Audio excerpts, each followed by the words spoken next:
Assalomu alaykum, qadrli talabalar hamda o'rganuvchilar. Bugungi siz bilan o'tadigan mavzumiz writing uchun eng qiziqarli va foydali bo'lgan mavzu, ya'ni insho turlaridan biri, ya'ni opinion essay, shaxsiy fikr inshosi bilan tanishib o'tamiz. Demak, endi sizlar bilan bugungi mavzumizning, ya'ni opinion essay mavzusining asosiy qismiga o'tamiz.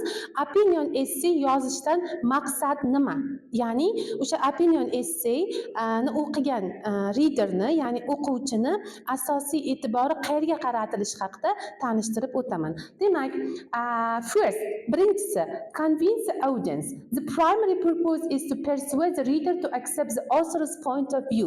Ya'ni bunda shunday deyilyaptiki, o'sha sizning inshoingizni o'qiyotgan o'quvchi, ya'ni reader, birinchi bo'lib sizdan o'zingizning shaxsiy dunyoqarashingiz, mavzuga yondashishingiz va ko'proq o'zingizning o'sha mavzu bo'yicha shaxsiy qarashingiz va dunyoqarashingizga qarab baho beradi. Va keyingisi engage and inform. Ya'ni o'sha siz opinion essayda qanaqa qilib ma'lumotni kiritishingiz, yozishingiz kerak bo'ladi. Opinion essay should also engage the reader, not only presenting an argument but also providing insightful information and perspective on the topic.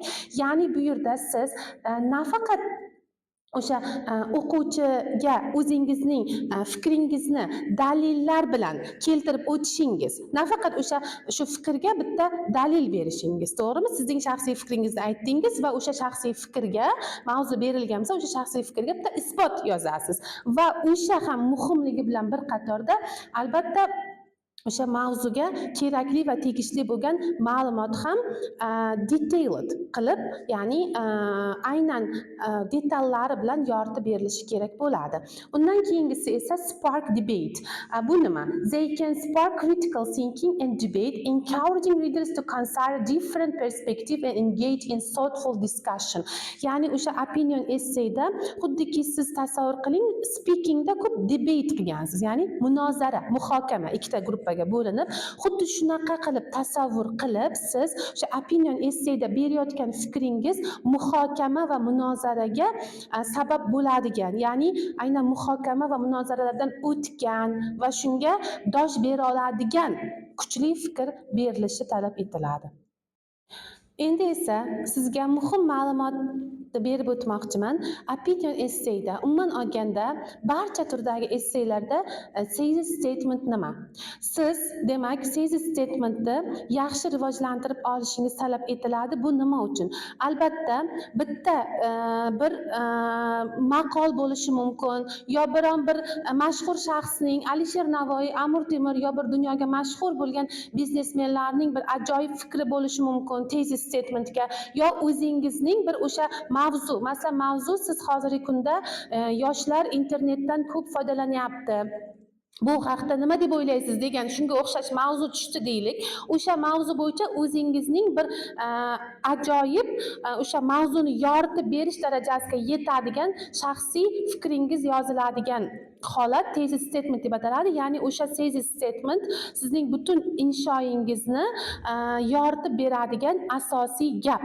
Demak, bu thesis statement har bitta paragrafda, ya'ni har bitta badida bo'lishi talab etiladi. Chunki sizning o'sha sizni inshoingizni o'qiyotgan o'quvchi yoki inshoingizdan o'rganish uchun inshoingizni misol sifatida olgan xohlagan shaxs o'sha thesis statementni o'qib, o'sha gapni, hikmatli so'z, maqol bo'lishi mumkin, yo o'zingizning shaxsiy gapingiz bo'lishi mumkin, o'shani o'qish orqali essayning asosiy mazmunini, mag'zini tushunib oladi va essayning tushunilishi oson bo'ladi. Endi esa essayning eng asosiy nuqtasiga yetib keldik, hurmatli talabalar, ya'ni organizing the opinion essay. Ya'ni o'sha opinion essayingizni qanaqa qilib tashkil qilish.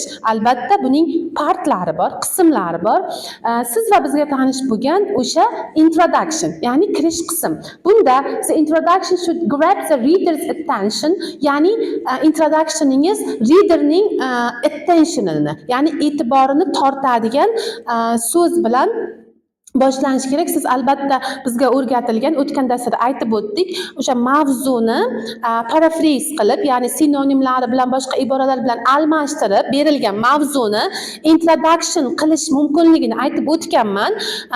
Shunday bo'lsa-da, siz o'sha sinonimlar qo'llashda, o'sha mavzuni parafrez qilishda ham o'quvchini e'tiborini tortadigan darajada o'zgartirishingiz va introduction hosil qilishingiz kerak bo'ladi. Ikkinchi qism esa ko'rib turganingizdek body paragraph, ya'ni asosiy inshoning tana qismi.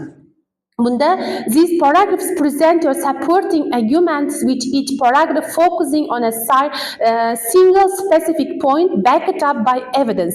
Ya'ni har bitta bodyingiz, tasavvur qiling, opinion essayni siz ikkita main bodydan tashkil toptiryapsiz. Main bodydan, introductiondan tashqari.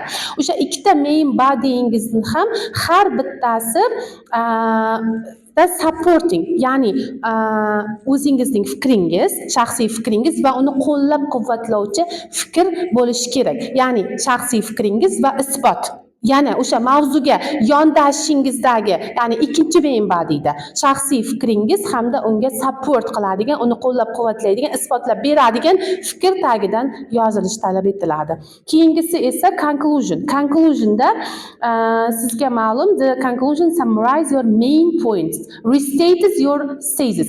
Ya'ni conclusionda tezisni, bu introductionda berilgan tezisni restate qilasiz, ya'ni qaytadan tahlil qilib joylashtirasiz, and leaves a lasting impression on the reader. Ya'ni o'sha sizni inshoingiz o'qiyotgan odamda so'nggi taassurotni, ya'ni insho haqidagi so'nggi qisqartirilgan lo'nda va mana shu main body hamda introductionlar uchalasini ham qamrab olgan qisqa ma'lumot sizni inshoingiz o'quvchining xayolida gavdalanishi kerak. Xullas, xotima qismida, ya'ni conclusion qismida ikkita main body 1 ni ham, main body 2 ni ham, introductionda berilgan fikrni ham jamlagan holatda bitta ajoyib fikr bilan summarize qilib yakunlashingiz talab etiladi. Qadrli talabalar, shu bilan bugungi siz bilan yuqorida ko'rib o'tgan opinion essay mavzumiz o'z yakuniga yetdi. Writing bo'yicha keyingi mavzularimizda yana boshqa essay turlari bilan tanishtirishda davom etamiz. Xayr, salomat bo'ling.